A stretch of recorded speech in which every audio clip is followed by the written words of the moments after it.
Although I'm a licensed professional counselor in the state of Texas, this podcast is not therapy and should not be used as therapeutic intervention. Many of the products and practices mentioned are for educational and informational purposes only. Should you need support, please seek appropriate, qualified, and licensed professionals.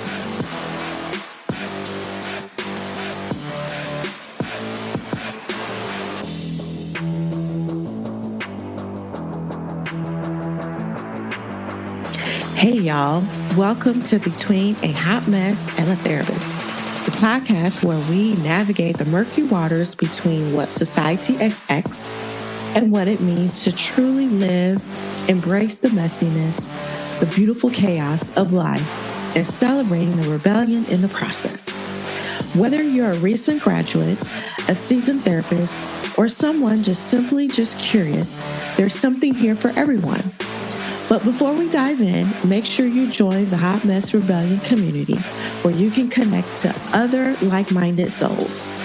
I'm your host, Shauna Lovin, a seasoned therapist and wellness educator with a very rebellious spirit. So grab your favorite beverage, get comfortable, and let's dive into today's rebellion. Hey y'all, welcome back to another episode of Between a Hot Mess and a Therapist. Today, we are talking about self-regulation. Now, I'm not talking about how we work with our clients or our clients' self-regulation. I'm talking specifically about how therapists have trouble in this area of self-regulation. So this idea or this topic comes up from, have you ever heard about the magic wand?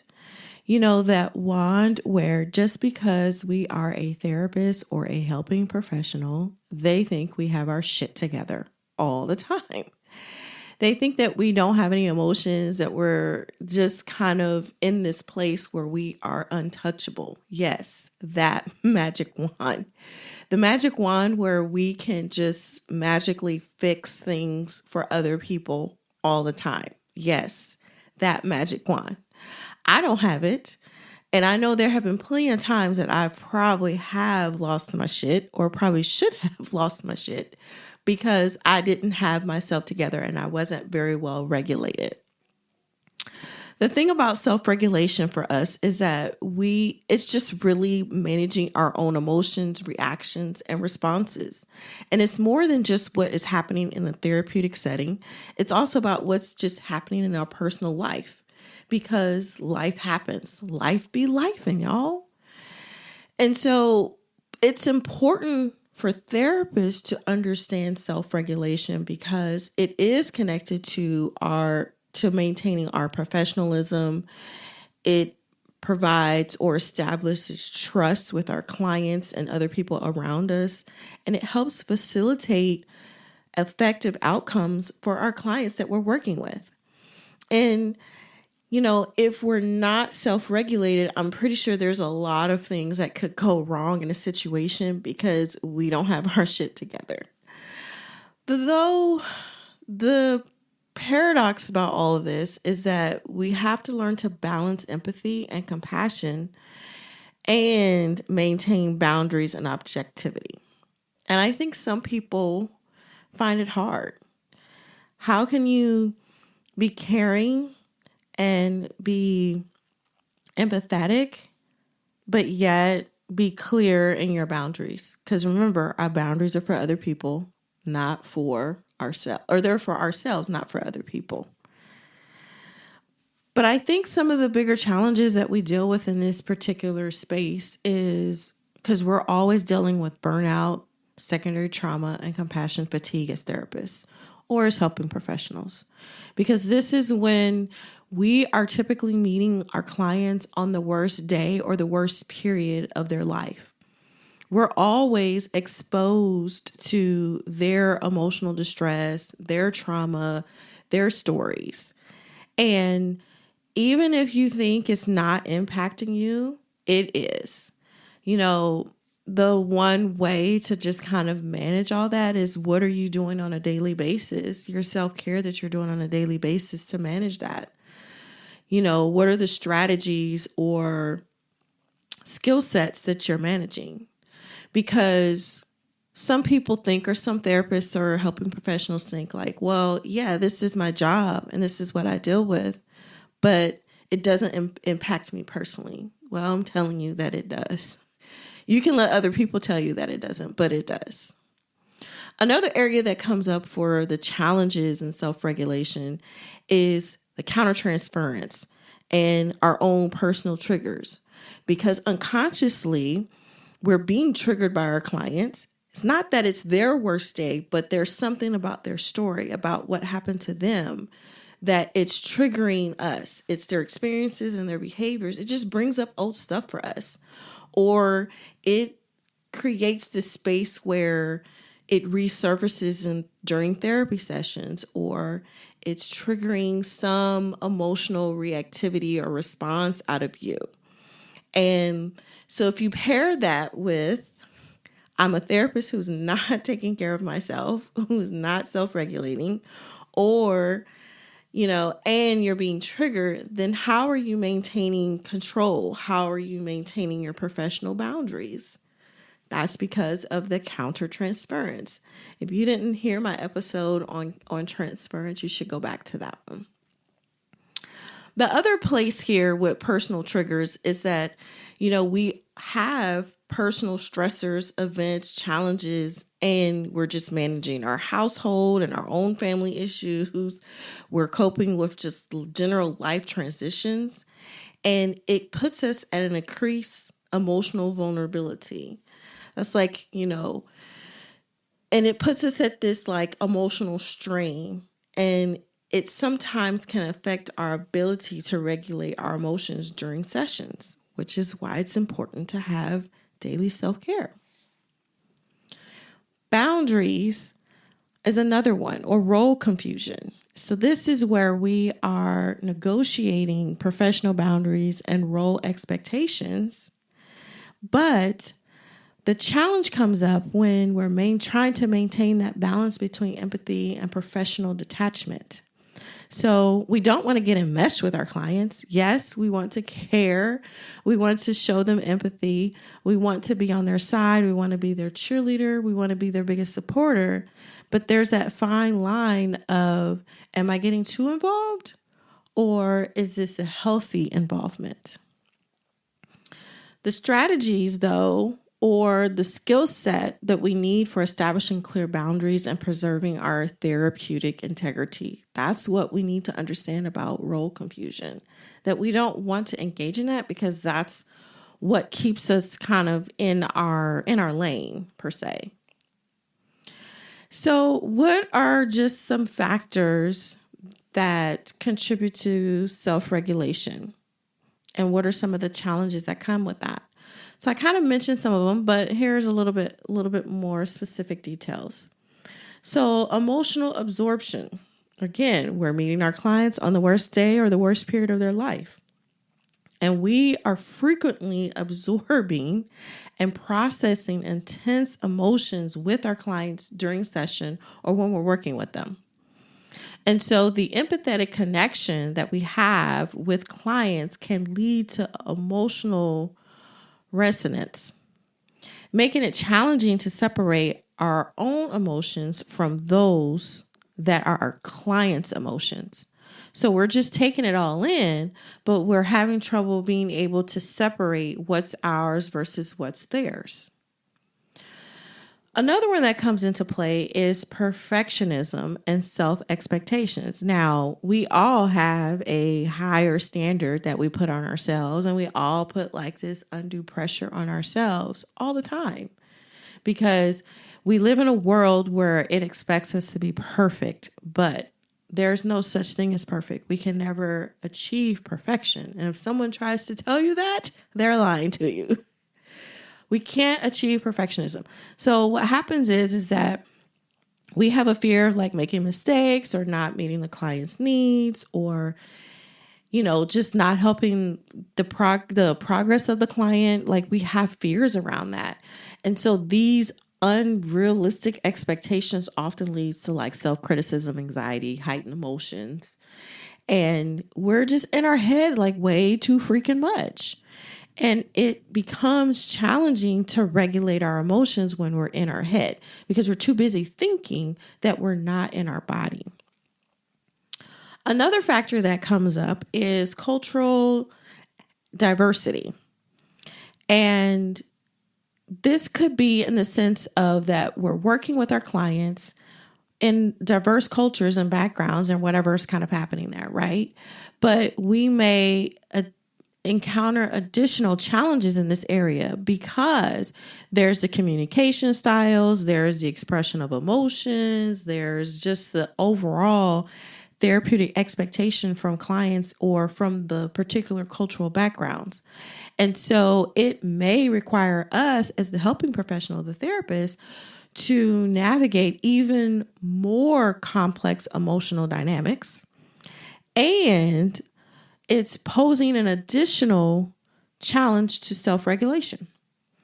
So we're not just dealing with our own cultural and diversity, we're dealing with our clients' culture and diversity. Now, y'all could be of the same cloth, but it's still going to be different. Another one that comes up, another factor is our workload and how that typically leads to burnout. It's just the high caseloads, the administrative demands, and long hours, just leading to emotional exhaustion. There's the first or second episode where I'm talking about burnout in particular, and there are some stats in there that you might find interesting, so I suggest you go back and listen to that one. There is the lack of support. So limited access to supervision, consultation, or support networks. Now that we have gotten past COVID, or at least I think we are in this space where a lot of people still work from home. Sometimes being a therapist can be isolating, but you have to do your due diligence and find your people to connect with so that you can stay connected. And then they can help you be accountable for what you're doing or what kind of work you're putting out. Or when you need someone to bounce ideas off of, then you have your group that you can do that with. The last, I think, factor that plays a huge role in this is just the systematic kind of organizational culture. So this is not just the culture that we have within our office or within our own therapeutic space. I think this is also the culture that comes from counseling and therapy world as a whole. It's the restraints that we have on money.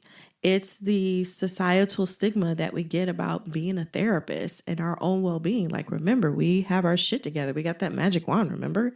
It's like not having enough resources. It's the unrealistic expectations that people come into counseling thinking like, oh, this therapist is going to solve all my problems, but then they don't do shit while they're in therapy. They're not doing their part to help the process. Or they think like, this is a quick process and I'm going to come into therapy and poof, I'm going to be just great. It's also the systematic barriers that hinder us and the ability to prioritize our self-care.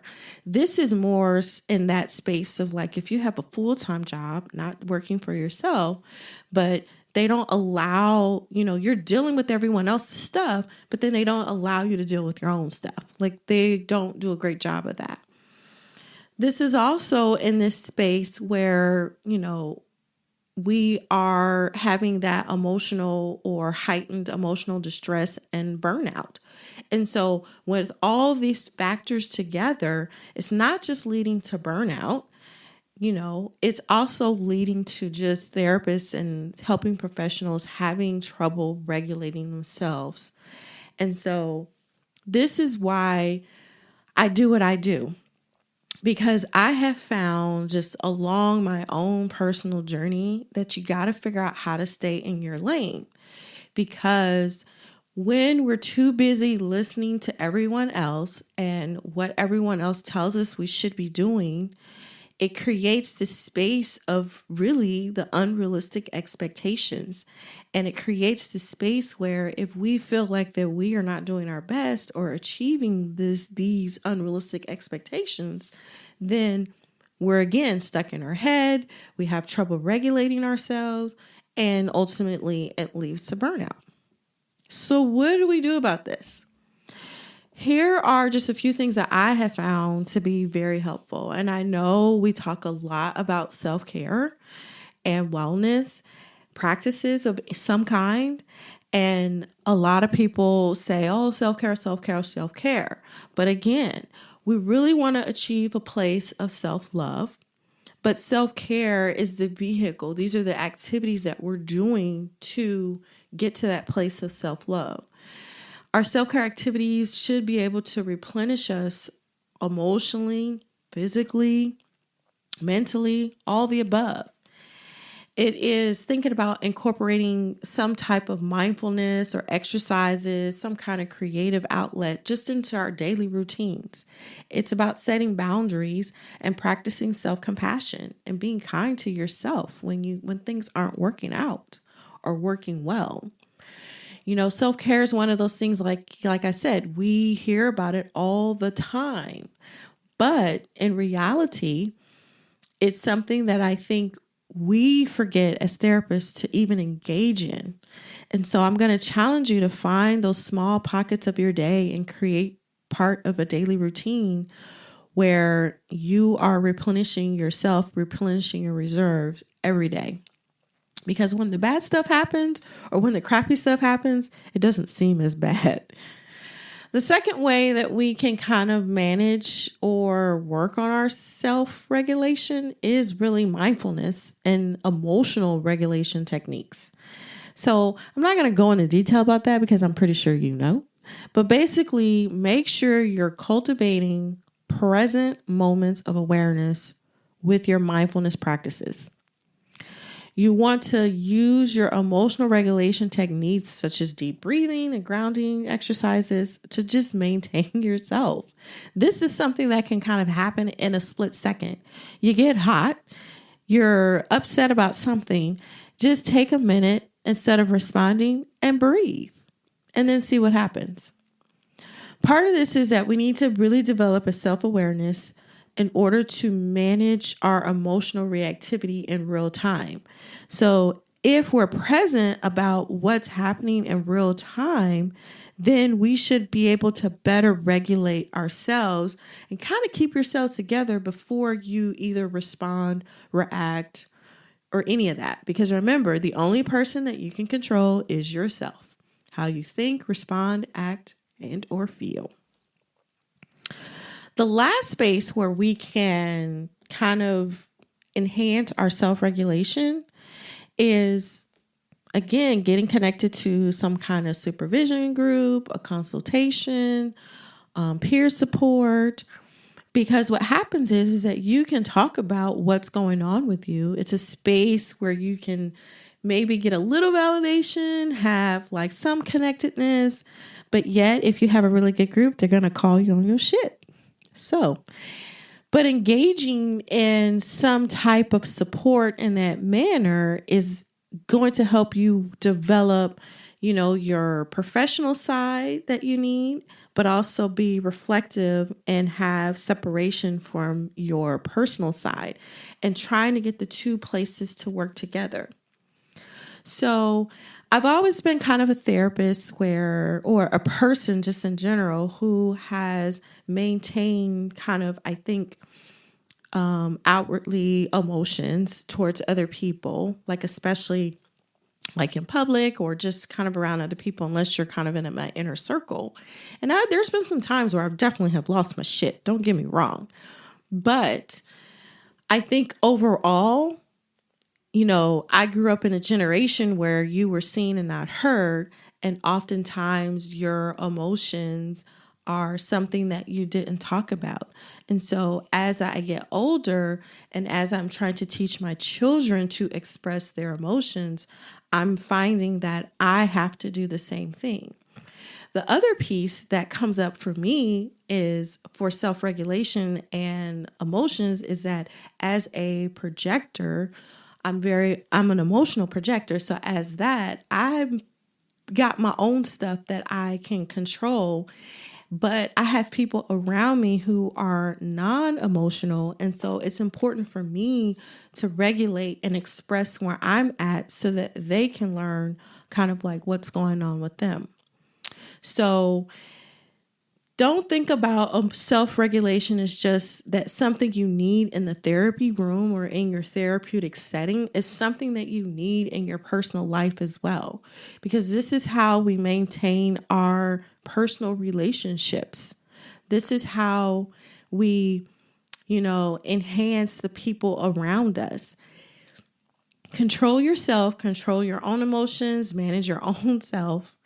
And you'll see how things will change with the people around you, including your clients. I hope this was helpful today. Until next time. Thanks for joining today's rebellion with me. Remember, it's okay to be a hot mess sometimes. It's all part of the journey. Until next time, stay rebellious, stay authentic, and keep embracing the beautiful messiness of life. Don't forget to join the Hot Mess Rebellion community where you can connect with other like-minded souls. And anything mentioned in today's episode will be linked in the show notes.